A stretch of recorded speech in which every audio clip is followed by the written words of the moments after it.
ଅସ୍ତରଙ୍ଗରେ ବିଲୁଆ ଆତଙ୍କ। ଗୋଡ଼େଇ ଗୋଡ଼େଇ ଆକ୍ରମଣ କରୁଛି ବିଲୁଆ। ସନ୍ଧ୍ୟା ହେଲେ ଲୋକଙ୍କ ମନରେ ପଶୁଛି ଛନକା। ହାତରେ ବାଡ଼ି ଧରି ରାସ୍ତା ଚାଲିବାକୁ ପଡ଼ୁଛି। ଏକା ନୁହେଁ ବରଂ ମେଳି ବାନ୍ଧି ଚଳପ୍ରଚଳ କରୁଛନ୍ତି ଲୋକେ। କେତେବେଳେ କେଉଁ ସମୟରେ ବି ବିଲୁଆ କାମୁଡ଼ିବାର ଭୟ ରହୁଛି ଲୋକଙ୍କ ମନରେ। ଅସ୍ତରଙ୍ଗର 2ଟି ପଞ୍ଚାୟତର 4ଟି ଗ୍ରାମରେ ଆତଙ୍କ କରିଛି ବିଲୁଆ। ବର୍ତ୍ତମାନ ସୁଦ୍ଧା 11 ଜଣ ମଣିଷ ଓ 2ଟି ଗୃହପାଳିତ ପଶୁଙ୍କୁ ଆକ୍ରମଣ କରି ଲହୁଲୁହାଣ କରିଛି ଏହି ବିଲୁଆ।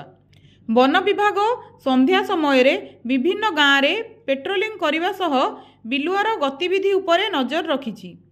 କୋରଣା ପଞ୍ଚାୟତର ବଙ୍କୁରୀ ଗ୍ରାମରେ 5 ଜଣଙ୍କୁ ପାଗଳ କରିଛି ବିଲୁଆ ଆକ୍ରମଣ। ସେମାନଙ୍କ ମଧ୍ୟରେ ଜଣେ 82 ବର୍ଷୀୟ ବୃଦ୍ଧ ଓ ତାଙ୍କର ପୁଅ ଗୁରୁତର ହୋଇଥିବା ବେଳେ ଭୁବନେଶ୍ୱରରୁ ଚିକିତ୍ସା ହୋଇ ଫେରୁଛନ୍ତି। ବଙ୍କୁରୀ ଗ୍ରାମକୁ ବାଦ୍ ଦେଲେ ବନ୍ଦରୀ ଗ୍ରାମରେ 2 ଜଣ, କେରଳ ଗ୍ରାମରେ 2 ଜଣ, ତିରିକୋଣା ଗ୍ରାମରେ 2 ଜଣ ବିଲୁଆ ଆକ୍ରମଣର ଶିକାର ହୋଇଛନ୍ତି। ସେହିପରି ବାଙ୍କୁରୀ ଗ୍ରାମରେ ଗୋଟିଏ ଗାଈ ଓ ବାଛୁରୀକୁ ବିଲୁଆ ଆକ୍ରମଣ କରିଛି।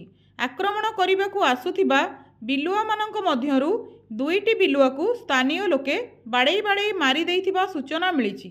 ବିଲୁଆ ଆତଙ୍କରେ ଲୋକମାନଙ୍କ ନିଦ ହଜିଗଲାଣି।